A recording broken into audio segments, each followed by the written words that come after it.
নৈরাশ হয়েন না, আজকের দিনটাও তো রোজার দিন নাকি? রোজার দিন না আজকে? একে তো রোজার দিন, দ্বিতীয় আজকের দিন পার হয়ে যে রাত্রিটা আসবে সেটা হলো ঈদের রাত, তারপর দিন হচ্ছে ঈদের দিন, অর্থাৎ গুনাহ মাফের সুযোগ আছে না নাই? নিজেকে পরিবর্তন করার সুযোগ আছে না নাই? আল্লাহ রেখেছেন। হ্যাঁ, আল্লাহ তাআলা আরেক জায়গায়ও ব্যবস্থা রাখছেন, শাওয়ালের 6 রোজা। যেদিন পুরস্কারের দিন সেই দিন সভাপতির আসনে থাকে এলাকার গণ্যমান্য ব্যক্তিবর। যেদিন পুরস্কারের দিন সেই দিন যাদের সাথে আমার জীবনে সাক্ষাৎ হয়ই নাই তেমন বড় বড় ব্যক্তিত্বের আগমন। পুরস্কারের দিন কি হয় কি হয় না?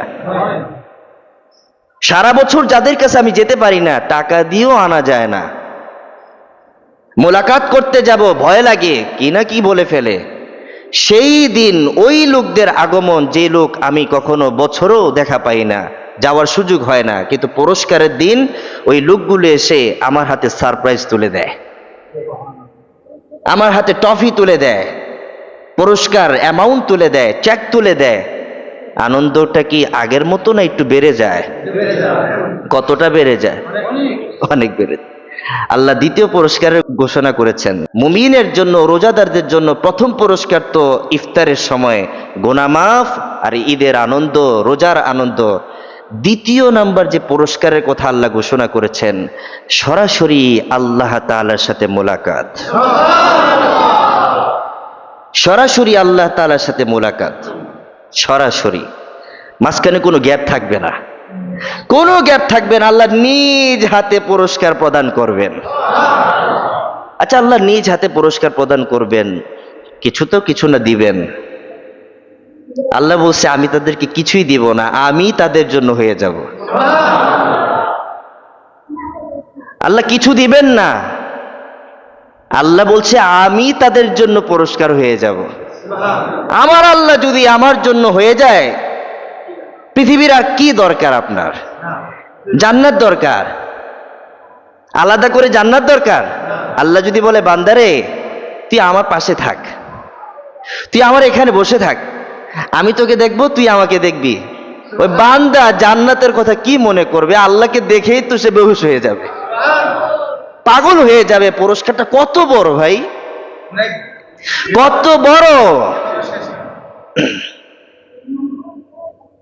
আনন্দে আত্মহারা হয়ে আমরা অনেক সময় মাঠে দেখি কোনো মানুষ অজ্ঞান হয়ে পড়ে যায়, হয় না? জ্ঞান ফেরানো হয়, কিরে তুই অজ্ঞান হইলি কেন? আমি আমার আনন্দ ধরে রাখতে পারি নাই। এই পুরস্কার আমি কখনো আশা করি নাই। এত বড় গাড়ি দিছে আমারে, যে গাড়ির দাম 27 থেকে 28 লক্ষ টাকা। কোন কোন পুরস্কার তো 1 কোটির উপরে, তার মধ্যে আবার একটা বড় চেক। বান্দা তুমি দুনিয়ার চেক পেয়ে খুশি, অজ্ঞান হয়ে গেছো, আত্মহারা হয়ে গেছো, আর যখন আমি তোমার জন্য পুরস্কার হব তখন তুমি কোথায় যাবে? তোমার অস্তিত্ব থাকবে কিনা তখন? তুমি কি পুরস্কারের আশায় বসে আছো? আরে বেটা শুনে নাও, দুনিয়াটা আমার কাছে একটা মাছির যে মূল্য, ওই মাছির মূল্যের মতো না। একটা মাছির মূল্য যতটুকু, দুনিয়ার মূল্য তার চেয়ে অধিক কম। একটা মাছি থাপ্পড় দিলেই তো শেষ, চ্যাপ্টা হয়ে যায়, দুর্গন্ধ বের হয়, তার কোনো মূল্য আছে আমাদের কাছে? ঝাড়ু দিয়া, ঝাঁটা দিয়া, পাখা দিয়া কতভাবে এটারে থাপড়ে শেষ করি। আল্লাহ বলছে যে মাছিটার মূল্য তোমার কাছে নাই, দুনিয়ার মূল্য এই মাছির চেয়েও অধিক কম আমার কাছে নেই, দুনিয়ার মূল্য আমার কাছে নেই। এটাকে আমি দূরে সরাই রাখছি, এটাকে আমি পরীক্ষার মহল দিয়ে রাখছি। পৃথিবীর সকল ছাত্রকে যদি টেনে এনে বলেন পরীক্ষার হলটা তোমার কাছে কেমন মনে হয়, সে বলবে খুব কঠিন। প্রশ্ন করে দেখুন, তাদেরকে বলুন পরীক্ষা যদি না হয়, সবাইকে যদি পাস বানায় দেওয়া হয়, তোমার কাছে কেমন লাগবে? সবাই বলবে ভালো লাগবে, সবাই পাস, সবাই খুশি। এর চেয়ে বড় আনন্দ কিছু হতে পারে? বোঝা গেল মানুষ পরীক্ষার হল পছন্দ করে না, মানুষ কঠিন পছন্দ করে না, সহজ পছন্দ করে। কিন্তু আল্লাহ তাআলা আগের থেকেই সকল প্রশ্নের উত্তর ফাঁস করে দিয়ে পরীক্ষার হল তো দিলেন, সাথে সাথে সহজ কইরাও দিলেন। কি বলেন, ফাঁস করে দিয়েছেন আল্লাহ?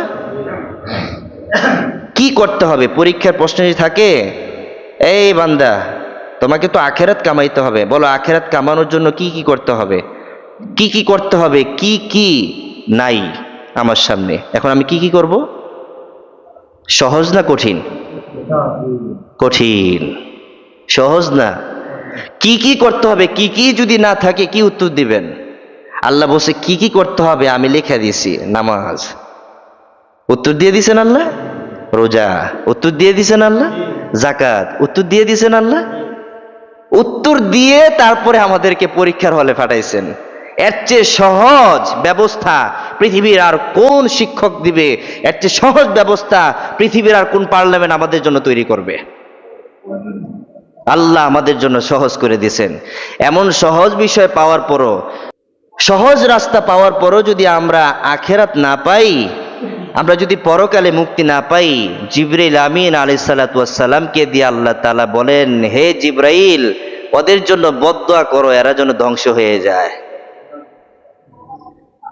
আল্লাহ বলছেন, হে জিবরাইল এদের জন্য আমি সহজ রাস্তা করে দিয়েছি, জান্নাতের দিকে আসার জন্য কঠিন পথকে সহজ করে দিয়েছি। জান্নাতে আসার জন্য এরা বেপরোয়া হয়ে গেছে, পেরেশানি হয়ে গেছে। জিবরাইল আমি তাদের জন্য নবীকে দূত বানাইয়া জান্নাতের পথকে সহজ করে দিয়েছি।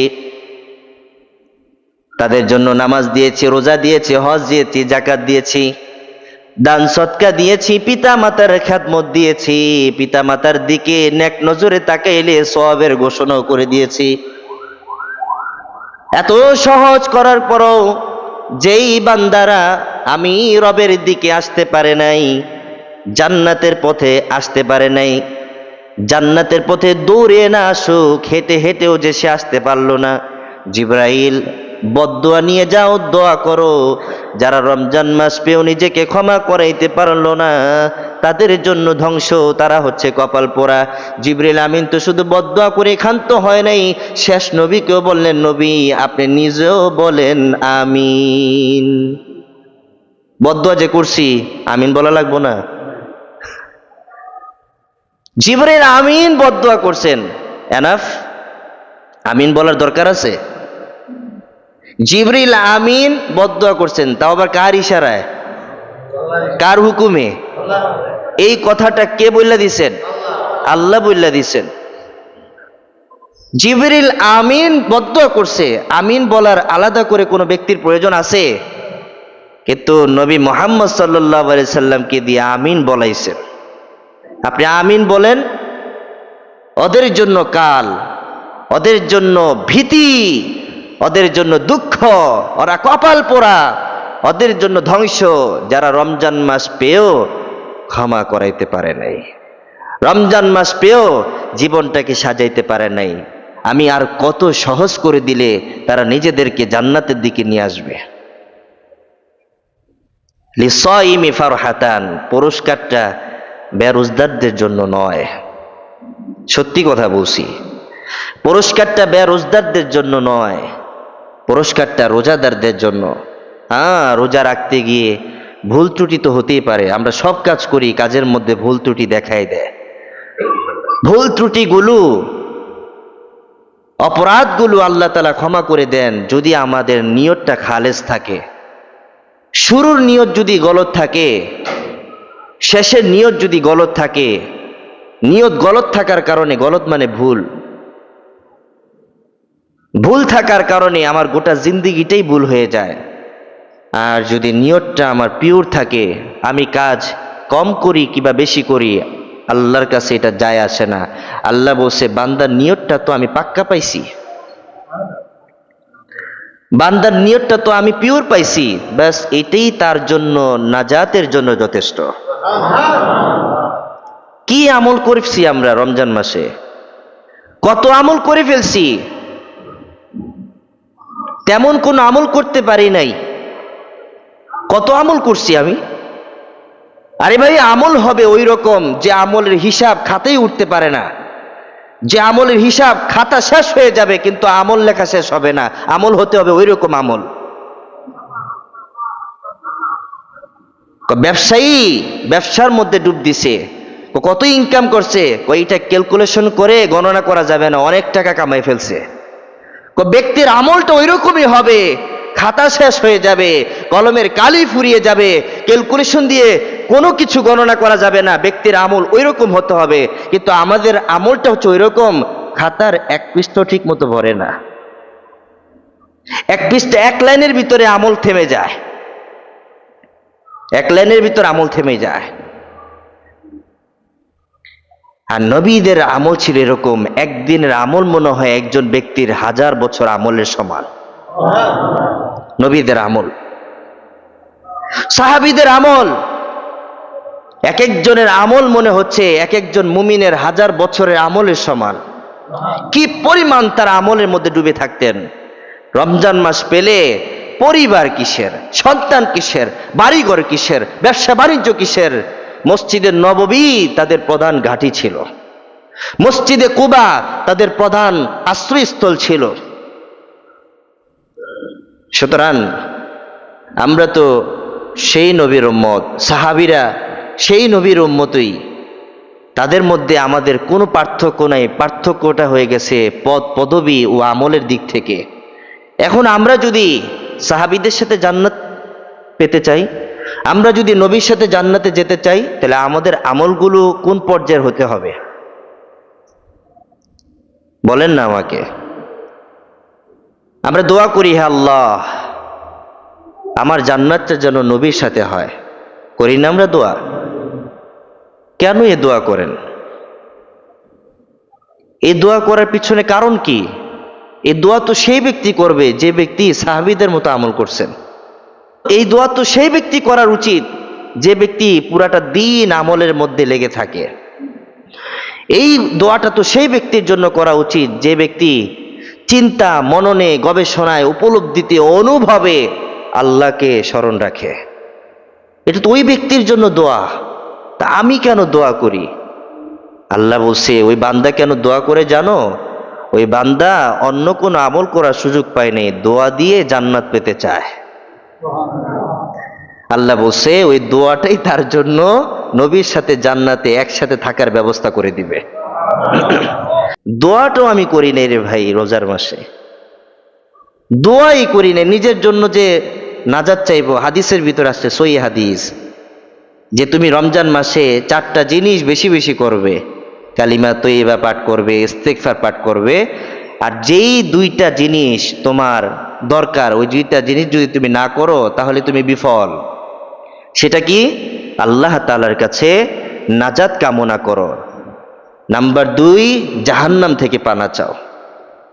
আমাদের জীবনের লক্ষ্যই হচ্ছে নাজাত আর জাহান্নাম থেকে মুক্তি পাওয়া।